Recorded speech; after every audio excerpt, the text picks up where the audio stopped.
Today I am going to start electrochemistry.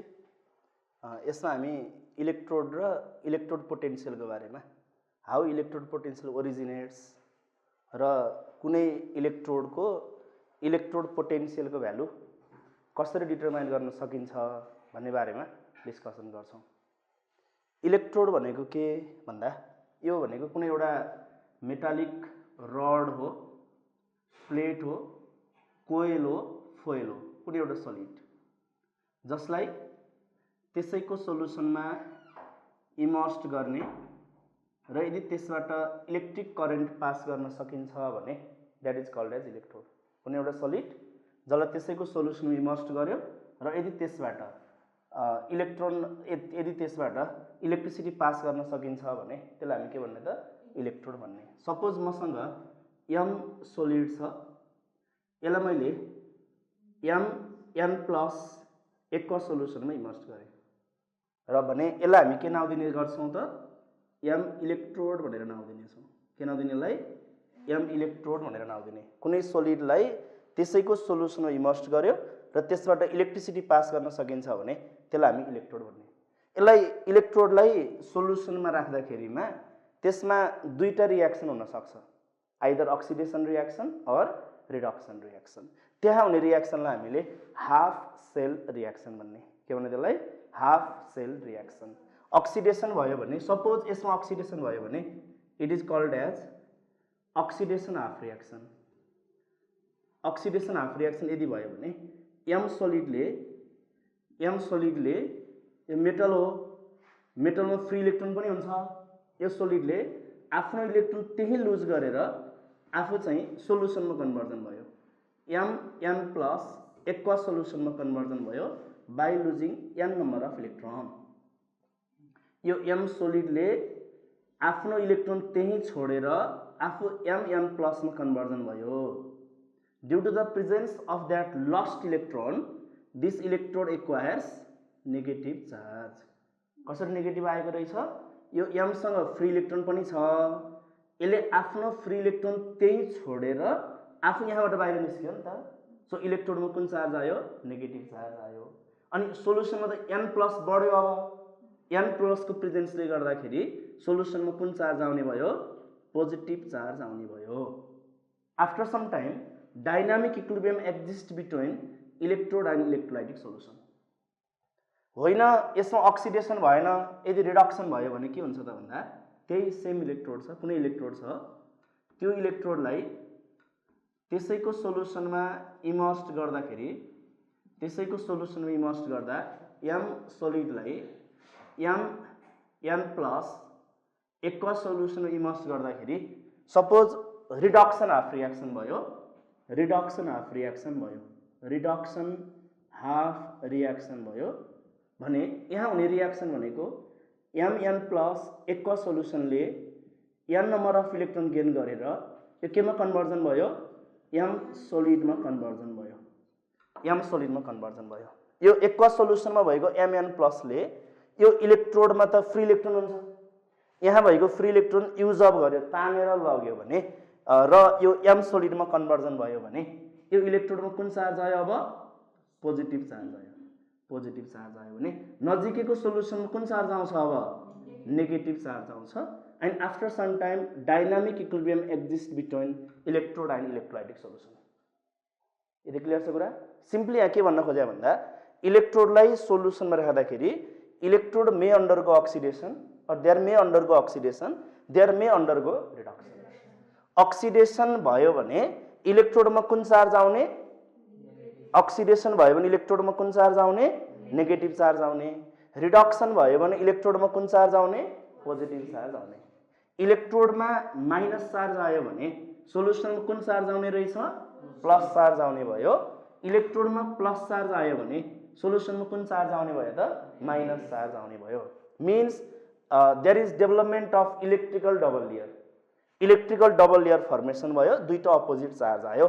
After some time dynamic equilibrium exist between electrode and electrolytic solution. यसरी dynamic equilibrium exist हुँदाखेरिमा जुन दुईटा opposite charge बीचको difference in potential आउँछ, त्यही difference in potential नै हामी के नाम दिन पाइन्छ त इलेक्ट्रोड पोटेन्सियल भनेर नाउँ दिन पाइन्छ।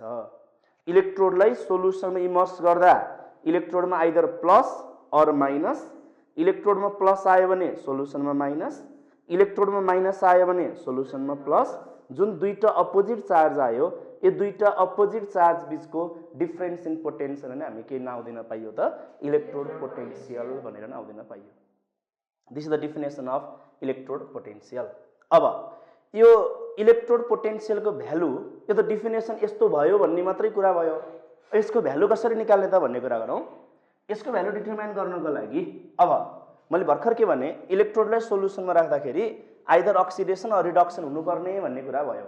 बट यो अक्सिडेसन हाफ रियाक्सन यो reduction half reaction single possible हुँदैन, एक्लै एक्लै रियाक्सन हुँदैन।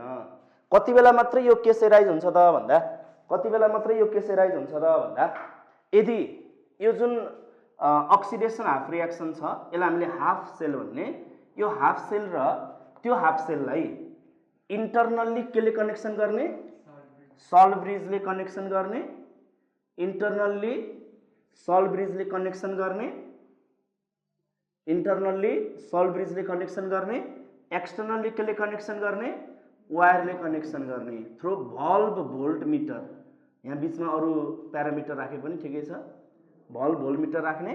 यसरी कनेक्सन गर्दाखेरिमा यो दुईटै रियाक्सन साइमल्टेनियसली हुन्छ, एक्लै एक्लै रियाक्सन चाहिँ पोसिबल छैन। After some time dynamic equilibrium exist between electron and electrolytic solution. त्यो जुन भने मैले त्यो चाहिँ कति बेला मात्रै पोसिबल हुने रहेछ त दुईटालाई इन्टरनल्ली केले कनेक्सन गर्ने सल्ट ब्रिजले कनेक्सन गर्ने, सल्ट ब्रिजले कनेक्सन गर्ने, एक्सटर्नल्ली केले कनेक्सन गर्ने वायरले कनेक्सन गर्ने।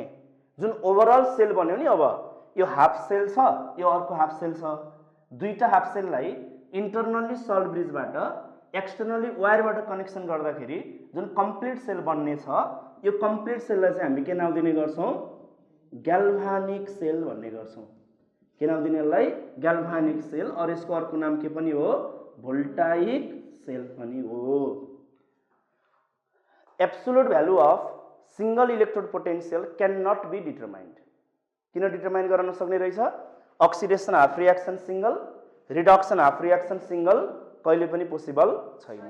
कति बेला मात्रै यो भ्यालु डिटरमाइन गर्न सक्ने जब दुईटालाई इन्टरनल्ली सल्ट ब्रिजबाट एक्सटर्नल्ली वायरबाट कनेक्सन गरिन्छ तब मात्रै दुईटाको ओभरअल भ्यालु यहाँनिर आउँछ। यो भल्भ भोल्ट मिटरमा यहाँको पोटेन्शियल डिफरेन्स र यहाँको पोटेन्शियल डिफरेन्सको ओभरअल भ्यालु यहाँनिर आउने छ। यो ओभरअल भ्यालु भनेको हामीसँग एउटा फर्मुला छ E nought cell equal to E nought cathode minus E nought anode भयो।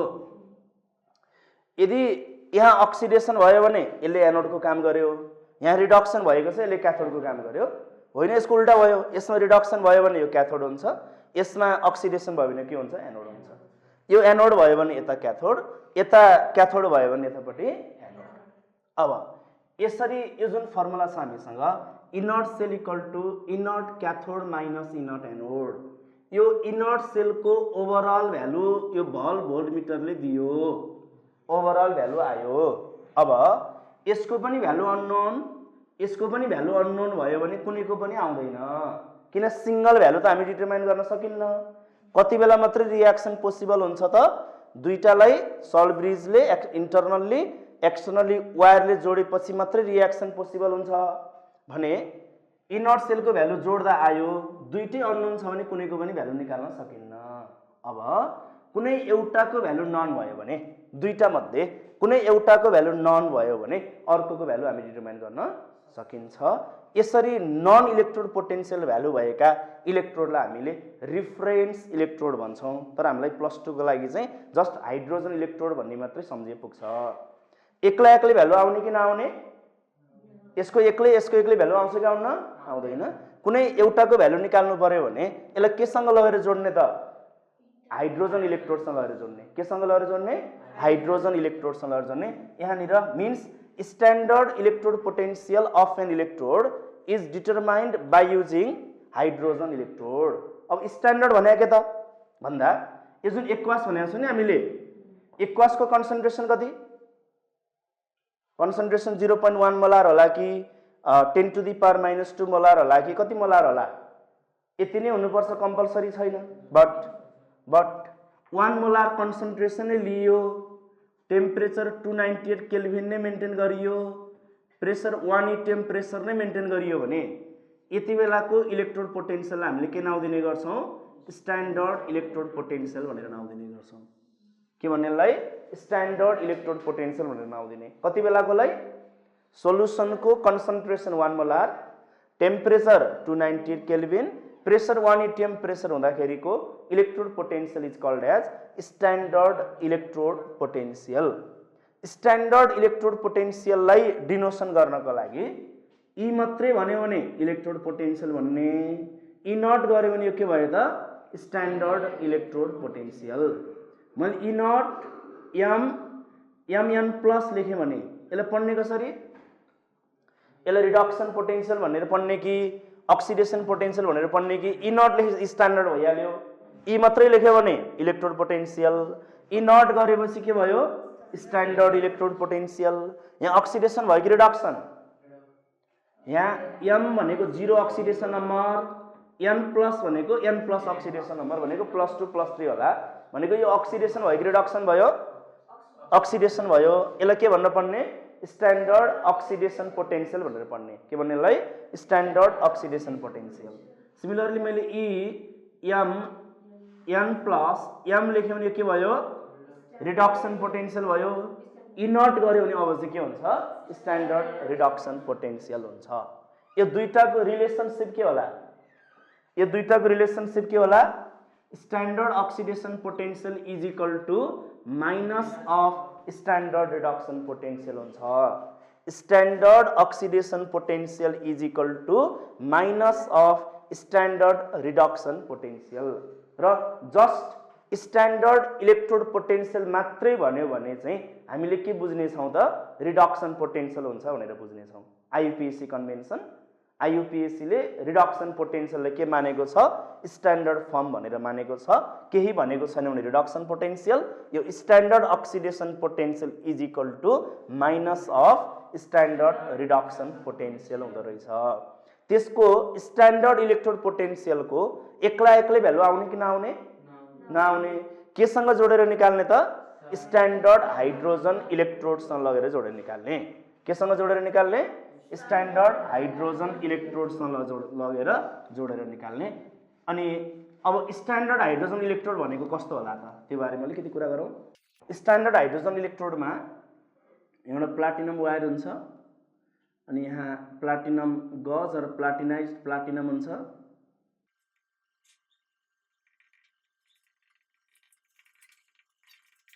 This is the figure of SHE. SHE को फुल फर्म के रहेछ?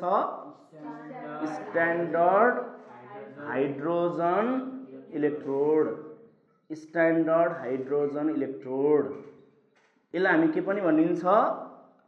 NHE पनि भन्ने गरिन्छ। And the name of NHE is normal hydrogen electrode. NHE को full form के रहेछ? नर्मल हाइड्रोजन इलेक्ट्रोड रहेछ।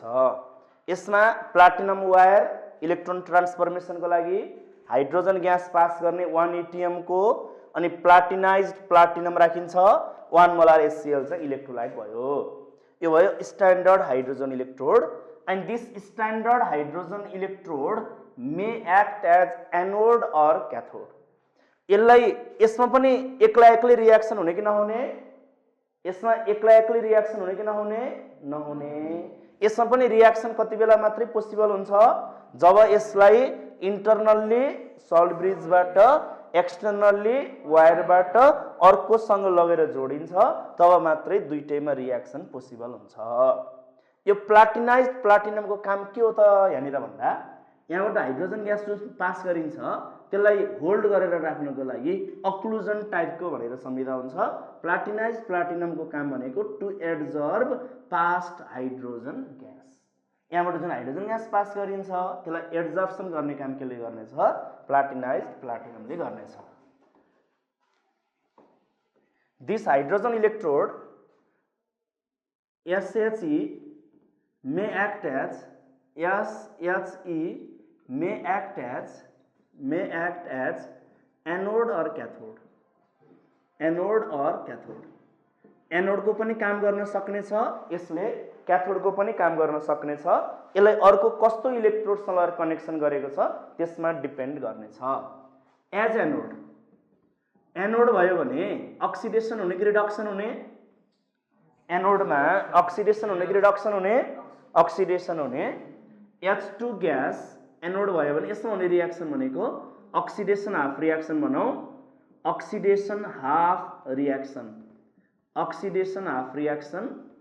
H2 ग्यास अक्सिडेसन भएर यसले 2H plus aqueous plus 2 electron बनाउने भयो। This is oxidation half reaction.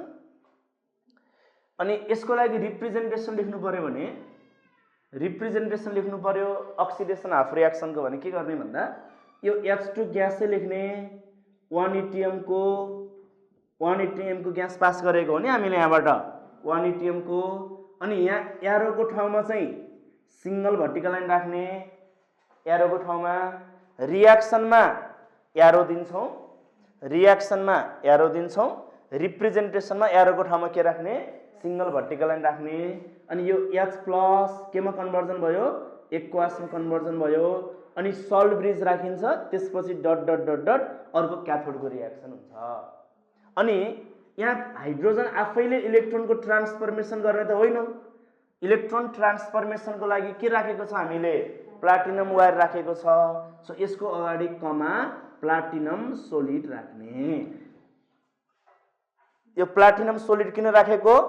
यहाँबाट आउने रियाक्सनको ट्रान्सफर्मेसन हुनु पर्यो नि, ट्रान्सफर्मेसन गर्नको लागि प्लाटिनम वायर युज गरेको छ, त्यसको लागि यहाँ प्लाटिनम सोलिड राख्ने। ग्यास आयो भने यहाँ सोलिड राख्नु पर्यो। यदि कुनै अर्को कुनै एउटा हाफ सेल रियाक्सनमा जेडिएन गिव्स जेडिएन2 प्लस गर्यो भने प्लाटिनम राख्नु पर्दैन।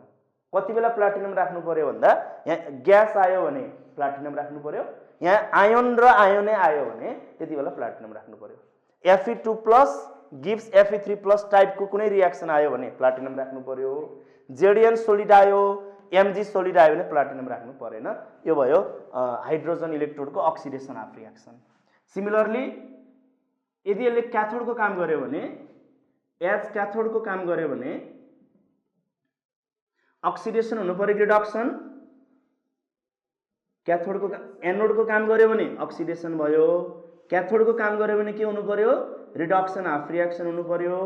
रिडक्सन हाफ रियाक्सन भनेको 2H plus aqueous by gaining 2 electron it gets converted to H2 gas। यसको लागि रिप्रेजेन्टेसन लेख्नु पर्यो भने के हुन्छ त भन्दा यो लेफ्ट साइडमा राखिन्छ कि राइट साइडमा? अब राइट साइडमा राखिन्छ, डट डट डट डट गर्ने, सल्ट ब्रिज राख्ने। सल्ट ब्रिज राखिसकेपछि H प्लस एक्वास रियाक्सनमा जे भएको छ त्यही लेख्ने। यहाँ एरोको इलेक्ट्रोन देखाउनु पर्दैन, यसमा एरोको ठाउँमा सिंगल भर्टिकल लाइन राख्ने। H2 ग्यास कति एटिएम को? 1 ATM को। यो नलेखे नि फरक पर्दैन, ग्यास चाहिँ लेख्नु पर्यो। अनि यहाँ के राख्नु पर्यो? प्लाटिनम सोलिड राख्नु पर्यो। यो भयो हाइड्रोजन इलेक्ट्रोडको। एनोडको पनि काम गर्न सक्छ, क्याथोडको पनि काम गर्न सक्छ। एनोडको काम गर्यो भने अक्सिडेसन हाफ रियाक्सन, क्याथोडको काम गर्यो भने रिडक्सन हाफ रियाक्सन। यसको इलेक्ट्रोड पोटेन्शियलको भ्यालु कति लिने त? अब यसको इलेक्ट्रोड पोटेन्शियल त नन भने मैले, एसएचई को इलेक्ट्रोड पोटेन्शियलको भ्यालु हामीलाई थाहा हुन्छ। थाहा हुने भनेको मानेको IUPAC ले। According to IUPAC, the reduction potential or oxidation potential or standard electrode potential of SHE is taken as 0 volt plus 0.00 volt। significant figure सहित राखेको। According to IUPAC, standard electrode potential of standard hydrogen electrode is taken as 0 volt at all temperature। सबै टेम्परेचरमा यसको value कति मान्दिने त? 0 volt मान्दिने भन्ने कुरा भयो। अब यसको हेल्पबाट अरु इलेक्ट्रोडको इलेक्ट्रोड पोटेन्शियल कसरी डिटरमाइन गर्न सकिन्छ? हामी एउटा इक्जाम्पल लिएर डिस्कसन गरौँ। Determination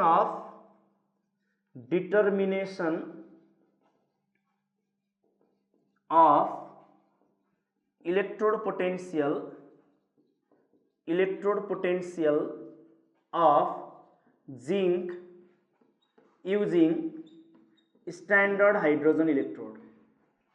Determination of electrode potential of zinc using standard hydrogen electrode. यो हामीसँग एसएजी छँदैछ।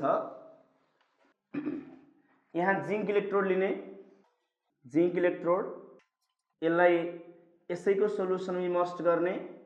This one is zinc solid, it is immersed in aqueous ZnSO4 solution. Similarly यतापट्टि हाइड्रोजन इलेक्ट्रोड लिने, अहिले फिगर छ हामीसँग हाइड्रोजन इलेक्ट्रोड लिने। यहाँ internally salt bridge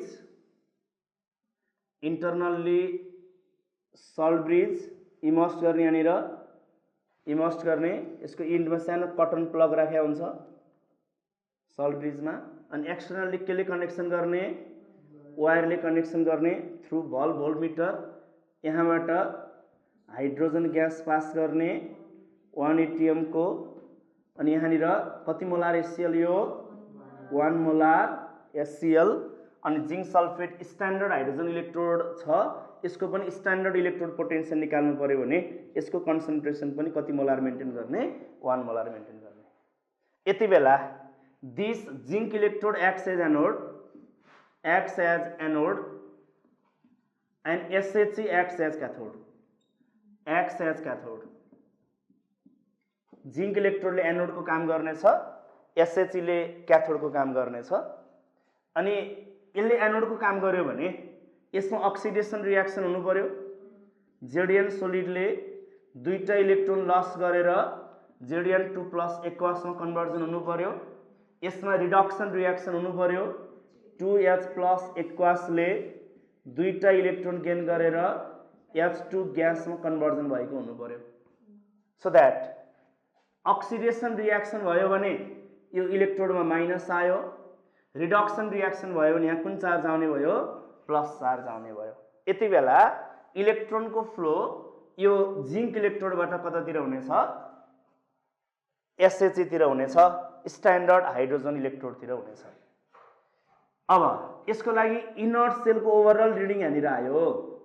inert सेलको reading यसरी कनेक्सन गरिदिने बित्तिकै यसमा अक्सिडेसन हाफ रिएक्सन भयो, यसमा रिडक्सन हाफ रिएक्सन भयो, अनि इलेक्ट्रोनको फ्लो हुन थाल्यो। इलेक्ट्रोनको फ्लो हुन थालेपछि करेन्टको फ्लो हुन थाल्यो। इलेक्ट्रोनको फ्लो एनोड टु क्याथोड हुन्छ भने करेन्टको फ्लो क्याथोड टु एनोड हुन्छ। कन्भेन्सनल करेन्टको फ्लो क्याथोड टु एनोड हुनु पर्यो। यसरी इलेक्ट्रोनको फ्लो करेन्टको फ्लो हुँदाखेरि यहाँ सर्टेन भोल्टेज आउँछ, इनर्ट सेल आउँछ। इनर्ट सेल इक्वल टु के छ हामीसँग formula, inert cathode minus inert anode छ। यहाँ रिडिङ हेर्यो भने यसरी कनेक्सन गर्दाखेरि यहाँको रिडिङ देखिन्छ 0.76 भोल्ट देखिन्छ। जिंक र एसएचसी लाई यसरी भोल्ट मिटरबाट कनेक्सन गर्दाखेरिमा यहाँ ओभरअल रिडिङ कति आउँछ, 0.76 भोल्ट भयो। और यो 0.76 भोल्ट भयो माइनस इक्वल टु इनर्ट क्याथोड। कुन क्याथोड भयो यसमा, यो क्याथोड भनेको केसमा के हो, यसमा के हो त एसएचसी, एनोड भनेको के हो त यसमा जिंक। सो एसएचसी को भ्यालु कति छ त हामीसँग 0 माइनस इनर्ट एनोड भनेको जिंक भयो। Therefore inert anode equal to कति आउनु पर्यो, माइनस 0.76 भोल्ट आउनु पर्यो। This is standard reduction potential of zinc electrode. Inert Zn2+, Zn will be equal to के हुन्छ त माइनस 0.76 भोल्ट हुन्छ। यसरी हामी जिंक इलेक्ट्रोडको इलेक्ट्रोड पोटेन्शियल निकाल्न सकिन्छ। एक्लै जिंकको आउँदैन, एक्लै एसएचजी को पनि आउँदैन। एसएचजी को चाहिँ आइयुपिएससी ले 0 मान्यो। जिंकको निकाल्नु पर्यो भने एसएचजी सँग इन्टरनल्ली सल्ट ब्रिज, एक्सटर्नल्ली वायरले कनेक्सन गर्ने। अनि यहाँ रिडिङ आउँछ, एसएचजी को 0 भयो, एसएचजी को 0, यो रिडिङ आयो यहाँबाट। अनि जिंकको रिडक्सन पोटेन्शियल हामीले कसरी डिटरमाइन गर्ने त, कति आयो त भ्यालु, माइनस 0.76 भोल्ट आयो। सिमिलरली अब determination of electrode potential of copper using SHG भन्यो भने, यहाँ जिंकको ठाउँमा के राख्ने, अब कपर राखिदिने। जिंक सल्फेटको ठाउँमा के राख्ने कपर सल्फेट राख्ने बट एट दिस कन्डिसन यो भ्यालु पनि मेटे मैले at this condition this copper electrode acts as cathode copper electrode acts as cathode and zinc electrode acts as anode. SHE acts as anode while copper electrode acts as cathode. So that यसमा oxidation हुनु पर्यो कि reduction हुनु पर्यो यसमा oxidation हुनु पर्यो कि reduction हुनु पर्यो Cu2 plus aqueous ले दुईटा इलेक्ट्रोन गेन गरेर यो कपर सोलिडमा कन्भर्जन भयो अनि यसमा अक्सिडेसन रिएक्सन हुनु पर्यो अक्सिडेसन भनेको H2 gas on reaction it gives 2H plus aqueous plus 2 electron हुनु पर्यो त्यसमा अक्सिडेसन रिएक्सन भयो यसरी कनेक्सन गरिसकेपछि अब यहाँ कुन चार्ज आउने भयो कपर इलेक्ट्रोडमा प्लस चार्ज एसएचजी तिर कुन चार्ज आउने भयो माइनस चार्ज आउने भयो इलेक्ट्रोनको फ्लो यति बेला एसएचजी बाट कपर इलेक्ट्रोड तिर हुनेछ अनि कन्भेन्सनल करेन्टको फ्लो कताबाट कता हुन्छ कपरबाट एसएचजी तिर हुन्छ यहाँ सर्टेन भ्यालु आउँछ अब यहाँको भ्यालु भनेको कति आउँछ भन्दा 0.34 भोल्ट आउँछ यहाँनिर रिडिङ फर्मुला त एज इट इज हामीसँग छ inert cell equal to cathode minus anode but here this copper electrode act as cathode SHE act as anode inert cell को रीडिङ कति आयो त inert cell को रीडिङ कति आयो 0.34 volt आयो equal to inert cathode minus 0 so that inert cathode को value कति आयो त प्लस 0.34 volt आयो this is the standard reduction potential of copper inert Cu2 plus Cu equal to plus 0.34 volt is the standard reduction potential of copper in this way we can determine electrode potential of any unknown electrode here रह्यो कुरा copper हुँदा क्याथोड अनि SHG हुँदा zinc हुँदा zinc anode त्यो हामीले फेरि electrochemical सिरिजबाट discussion गर्न सकिन्छ इलेक्ट्रोकेमिकल सिरिज भन्दा पहिला कुन अक्सिडेसनमा जान सक्छ कुन रिडक्सनमा जान सक्छ भन्ने बेसिसमा हामीले डिस्कसन गर्न खोजेको जिंक अक्सिडेसनमा जाने भयो हाइड्रोजनको कम्प्यारिजनमा अनि कपर रिडक्सनमा जाने भयो हाइड्रोजनको कम्प्यारिजनमा अब हामीले सबै इलेक्ट्रोडको स्ट्यान्डर्ड इलेक्ट्रोड पोटेन्शियलको भ्यालु डिटरमाइन गरियो अनि आएको भ्यालुलाई सबैको भ्यालु सेम त आउँदैन पक्कै आएको भ्यालुलाई सिस्टमेटिक अर्डरमा एरेन्ज गरेर राख्यो भने त्यसले के फर्मेसन गर्नेछ इलेक्ट्रोकेमिकल सिरिज फर्मेसन गर्नेछ इलेक्ट्रोकेमिकल सिरिजकोमा हामी फेरि नेक्स्ट क्लासमा डिस्कसन गरौँला आज हामीले के बारेमा डिस्कसन गरियो इलेक्ट्रोड भनेको के इलेक्ट्रोड पोटेन्शियल कसरी जेनेरेट हुन्छ र इलेक्ट्रोड पोटेन्शियलको हेल्पबाट एसएचजी को हेल्पबाट स्ट्यान्डर्ड इलेक्ट्रोड पोटेन्शियलको भ्यालु कसरी डिटरमाइन गर्न सकिन्छ भन्ने बारेमा आज हामीले डिटेलमा डिस्कसन गरियो।